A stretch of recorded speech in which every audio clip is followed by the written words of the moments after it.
করতে হবে। তাই আমি প্রায় রবিবার ভাঙড়ে আসি, অন্যান্য দিনও ভাঙড়ে আসি।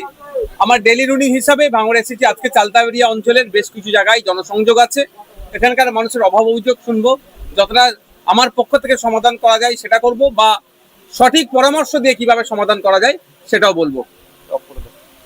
জুলাই থেকে অভিষেক বন্দ্যোপাধ্যায় বার্তা দিয়েছেন যে পদ্ম ফুল 2026-এ উপড়ে ফেলা হবে, কি বলবেন এটা নিয়ে? দেখুন, বার্তাটা শুনতে খুব ভালো লেগেছে। পশ্চিমবাংলাতে বিজেপি মুক্ত হবে, আমরাও প্রত্যেকেই চাই। শুধু পশ্চিমবাংলা নয়, দেশ থেকে বিজেপি মুক্ত হোক, আর বাংলা থেকেও তৃণমূল মুক্ত হোক। এবার প্রশ্ন হচ্ছে, সত্যিকারের অর্থে কি অভিষেক বাবুরা অর্থাৎ তৃণমূল কংগ্রেস বিজেপিকে কি হারাতে চাইছে?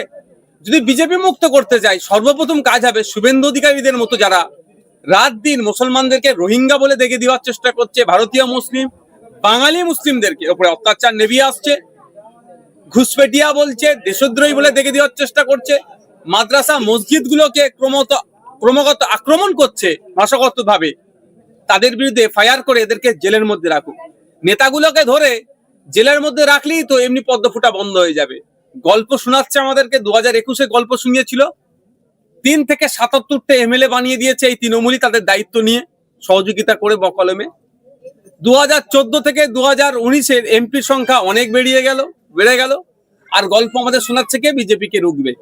তৃণমূলকে দিয়ে বিজেপিকে রোখা যাবে না, এটা আমি দায়িত্ব নিয়ে বলতে পারি। আর বিজেপির ভয় দেখিয়ে রাজনৈতিক ফায়দা পশ্চিমবাংলায় সব থেকে বেশি যেটা নিচ্ছে তার নাম হচ্ছে তৃণমূল কংগ্রেস। তো সুতরাং অভিষেক বাবুর ওই বক্তব্যটা ওই স্টেজ শোই হয়েছে, ওই স্টেজেই ভালো লাগবে। বাস্তবিক অর্থে